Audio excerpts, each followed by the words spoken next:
Bonjour et bienvenue à tous et à toutes sur ma chaîne. 7e épisode. Mais alors, pourquoi ne réponds-tu pas? S'enquit Madame Aman, étonnée par le mutisme prolongé de l'enfant. Ce n'est pas bien grave. Je comprends. Intervint gentiment Kendra. Veuillez excuser son attitude. D'ordinaire, elle est plus bavarde que ça. Je ne comprends pas ce qui lui arrive. Affirma Madame Aman avec désolation. Moi, si. J'ai été la nounou de Noëlla, il y a un peu plus d'1 an. Votre fils avait sollicité mes services pour remplacer Bianca, et m'occuper de sa fille. Vraiment? Je n'en avais aucune idée. Mon fils ne m'en a jamais parlé. Combien de temps a duré votre service? 2 mois. Et je crois qu'après mon départ, Noëlla tout comme votre fils, m'en ont voulu. Alors son attitude ne me surprend pas du tout. Expliqua Kendra tristement. Vous paraissez vous aussi peiné, lorsque vous évoquez votre départ. Alors si c'était une décision qui vous rendait malheureuse, pourquoi êtes-vous donc partie? C'est une longue histoire. Je vous la raconterai peut-être un autre jour. Promit Kendra d'un air mélancolique. Je crois que tout s'explique maintenant. Murmura Madame Aman, se parlant à elle-même. Alors ma belle, pourquoi me cherchais-tu? Demanda-t-elle, en reportant son attention sur l'enfant. Je pense que Bianca a besoin de toi à la cuisine.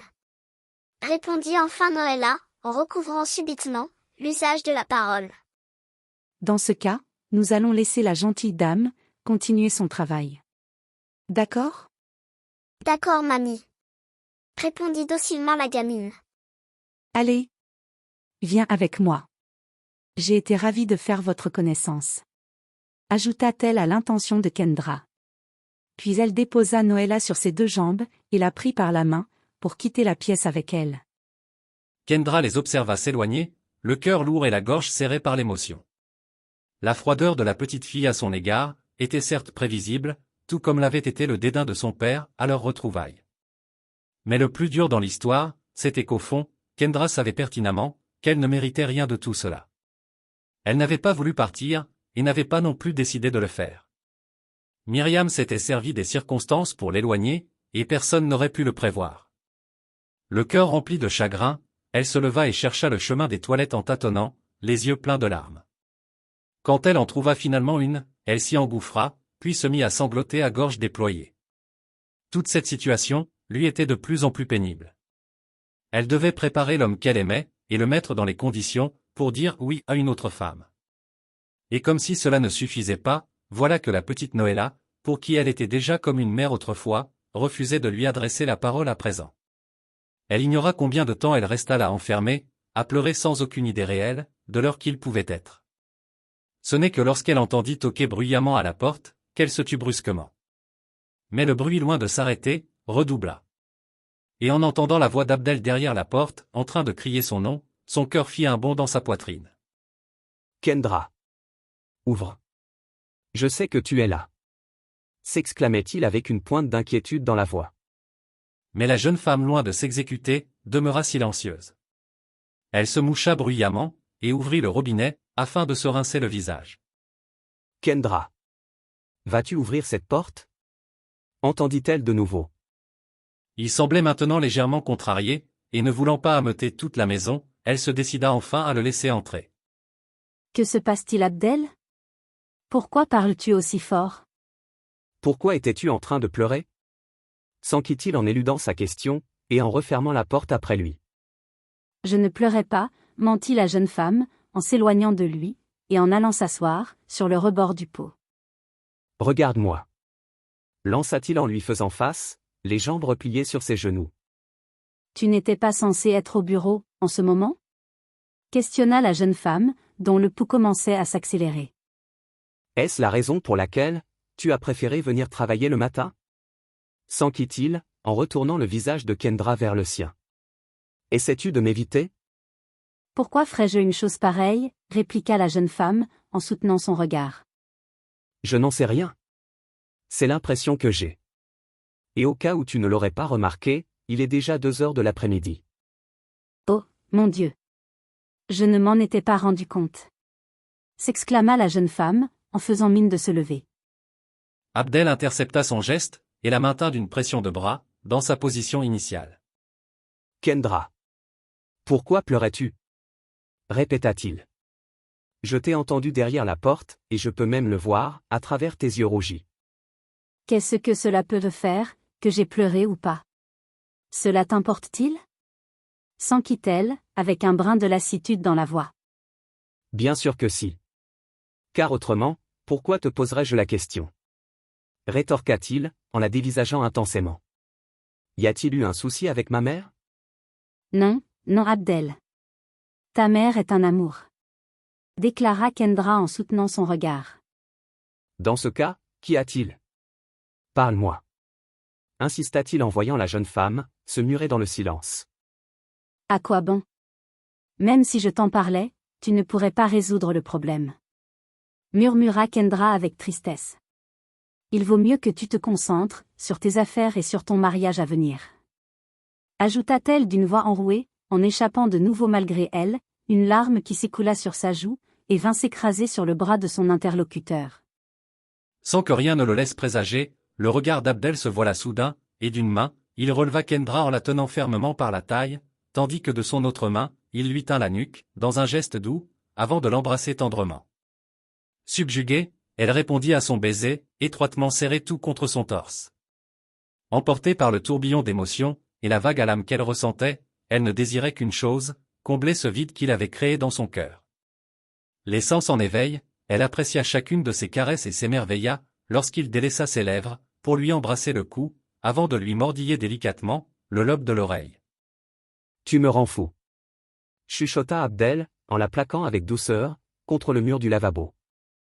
Alors que tous deux s'apprêtaient déjà, à donner libre cours à leurs fantasmes, la voix juvénile de la petite Noëlla, se fit entendre en arrière de la porte, les ramenant soudain à la réalité.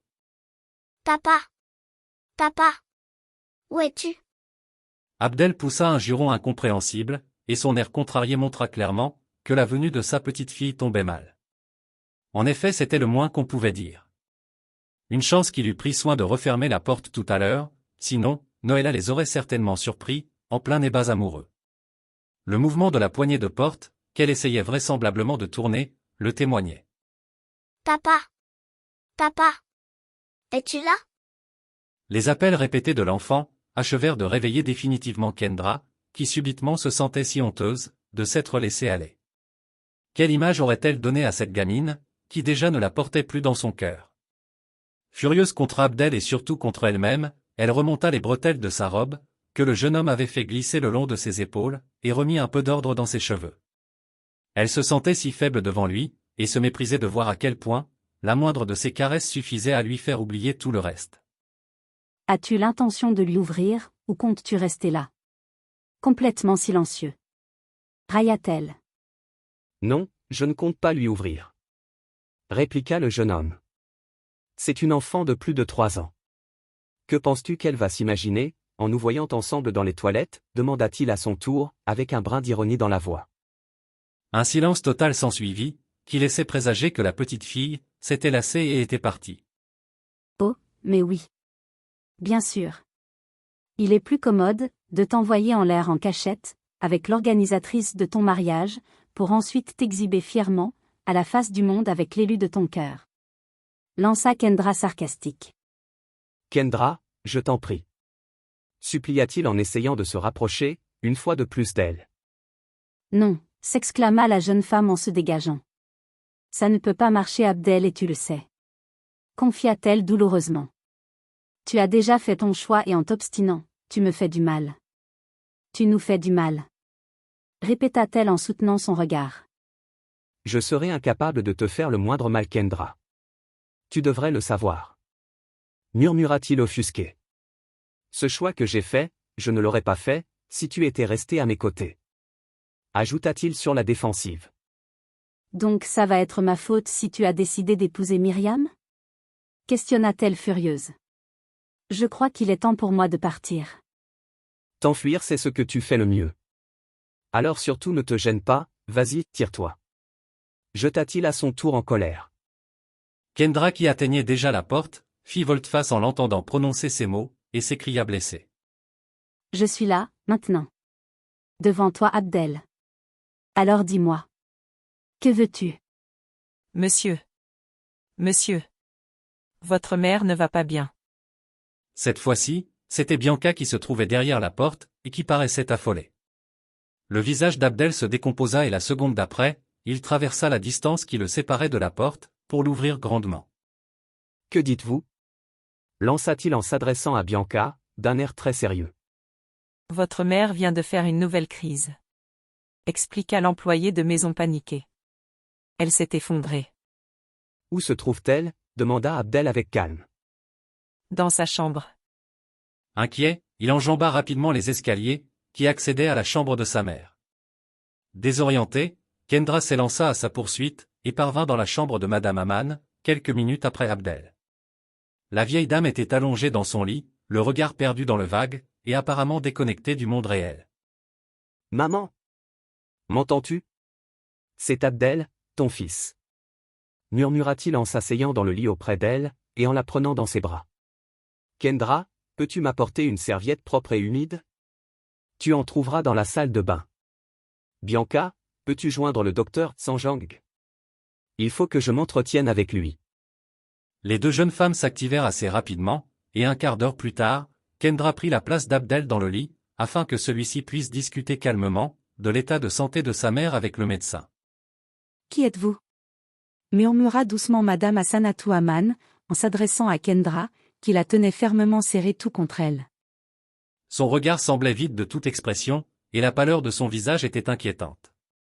C'était une femme bien différente de celle avec qui Kendra avait discuté quelques heures auparavant, et prise de compassion, cette dernière lui répondit gentiment. Je m'appelle Kendra. Je suis la femme qui est responsable de l'organisation du mariage d'Abdel. Vous et moi avons eu un échange aujourd'hui. Vous en souvenez-vous? Un court instant, la dame parut fouiller dans sa mémoire, mais sans résultat. Non, je ne me souviens pas de vous. Ce n'est pas bien grave, madame. Détendez-vous maintenant. Nous allons la conduire à l'hôpital. Déclara Abdel d'une voix étrangement calme. J'ai fait appel à 3 de mes hommes, et ils seront là dans peu de temps, pour nous aider à la transporter. Qu'a dit le médecin? Il a dit qu'il doit sûrement s'agir des séquelles, liées au fait qu'elle soit restée longtemps dans le coma. Ses organes qui sont restés un bon moment, léthargiques se réhabituent progressivement à fonctionner normalement. La cause de son traumatisme revient quelquefois, et provoque en elle des absences, au point où sa mémoire occulte involontairement certains aspects de la réalité. La plupart du temps, cela ne dure qu'un instant mais puisque son opération était prévue dans 2 jours, il pense qu'il est peut-être préférable de la garder en observation à l'hôpital. Expliqua-t-il lentement. Pour quelle raison doit-elle subir une opération? Son état s'est-il aggravé depuis sa sortie du coma? En quelque sorte, même si son médecin traitant estime que ce n'est en apparence rien de bien grave. Certains examens qu'elle a passés récemment, pendant son suivi médical, ont révélé la présence de liquide, qui obstruait certaines cavités de la partie gauche de son cerveau, ce qui pouvait ralentir à long terme son processus de guérison. Je suis vraiment désolée pour tout ça. Chuchota Kendra tendrement. Je souhaite vous accompagner à l'hôpital. Dans ce cas, tu devrais aller ranger ton matériel de travail, avant que mes hommes arrivent. Laissant Madame Aman sous sa surveillance, Kendra quitta la pièce et se fraya un chemin en direction du salon. Là, elle se mit à ranger méticuleusement ses affaires dans son porte-documents. Pensive, elle se sentit désespérément triste pour Abdel, car elle n'ignorait rien de l'attachement qu'il avait pour sa mère. Cette situation devait être éprouvante pour lui, et elle se promit d'être là, près de lui, tant et aussi longtemps qu'il le désirerait. Sortant son téléphone de son sac, elle se dépêcha d'envoyer un message à sa sœur, afin de l'informer de la situation. Puis, munie de son matériel, elle retourna dans la chambre et se rendit compte que les hommes de main d'Abdel étaient déjà arrivés. À la demande de ce dernier, ils déplacèrent sa mère à l'extérieur de la résidence, et l'installèrent confortablement, à l'arrière de la voiture de leur patron. Restez ici et veillez bien sur Bianca et Noëlla. Recommanda Abdel avec son flegme habituel. S'il y a quoi que ce soit, prévenez-moi. Je m'en vais à l'hôpital, et je souhaite que vous soyez là à mon retour. Vous pouvez partir tranquille, monsieur. Nous veillerons bien sur elle en votre absence. Rassurèrent les 3 gaillards compatissants. Merci. Lança Abdel. Puis, se détournant d'eux, Il ajouta à l'intention de Kendra. Monte. La jeune femme s'exécuta et prit place sur le siège passager à côté de lui. Le soleil était à son zénith et la chaleur un peu étouffante. Abdel mit le moteur en marche, et commença à rouler tranquillement sur les rues bondées de Yaoundé. Le trafic était dense à 7 heures de la journée, et ils se retrouvèrent pris dans les embouteillages pendant un bon moment, avant de parvenir finalement à destination. Dès leur arrivée, Abdel s'en alla à l'intérieur de l'hôpital, requérir l'intervention d'une assistance médicale, tandis que Kendra restait dans la voiture à surveiller sa mère. Une dizaine de minutes plus tard, une équipe d'infirmiers munis de brancards se rapprochèrent de leur automobile et en sortirent Madame Hassanatou Aman, pour l'allonger et l'attacher à l'équipement médical de transport.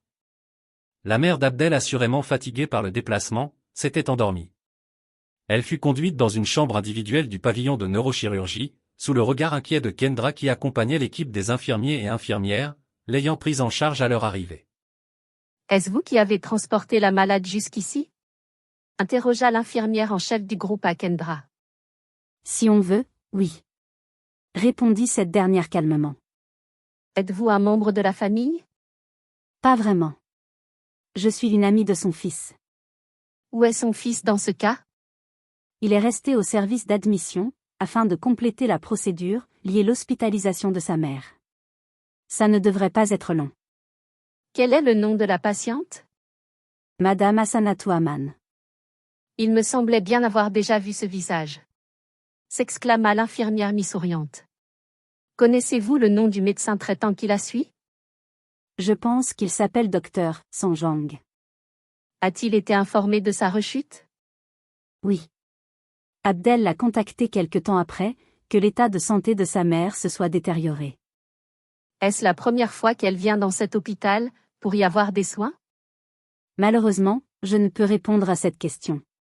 S'excusa platement Kendra. Ce n'est pas bien grave. Je ferai une petite recherche dans notre base de données en attendant. Toutefois, n'oubliez pas de dire à son fils dès son retour, que je l'attendrai au service d'enregistrement de ce département, pour finaliser les conditions de sa prise en charge médicale. C'est la deuxième porte à droite tout au fond du couloir. Entendu. Je ne manquerai pas, acquiesça Kendra en lui rendant son sourire. Merci pour votre amabilité. Pas de quoi, madame. Pendant que nous l'installerons dans sa chambre, vous pourrez patienter dans la salle d'attente. Un collègue viendra vous aviser quand elle sera prête. D'accord. Après le départ de l'infirmière, Kendra se retourna, et prit place dans l'un des sièges déposés dans la salle d'attente, où se trouvaient déjà 3 autres personnes, qui à l'instar d'elle, attendaient elles aussi, des nouvelles des membres malades de leur famille. Merci d'avoir regardé cette vidéo jusqu'à la fin. Si vous avez aimé, veuillez mettre des pouces bleus, partager et vous abonner.